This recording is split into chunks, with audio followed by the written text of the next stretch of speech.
বৃহস্পতিবার রাত 12টার পর রসুলের শিখানো একটি বাক্য দিয়ে দোয়া করুন, আপনার দোয়া 7 আসমান ভেদ করে আরশে আজিমে গিয়ে নক করবে। আল্লাহর হাবিব সাল্লাল্লাহু আলাইহি সাল্লাম নিজে শিখিয়ে দিয়েছেন। তিরমিজি শরীফের হাদিস এটি। আনাস রাদিয়াল্লাহু তাআলা আনহু এই হাদিস বর্ণনা করেছেন।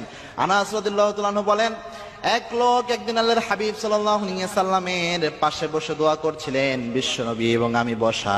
আল্লাহর হাবিব সাল্লাল্লাহু আলাইহি সাল্লাম বলেন, আনাস, এই লোক দেখো দোয়া করছে।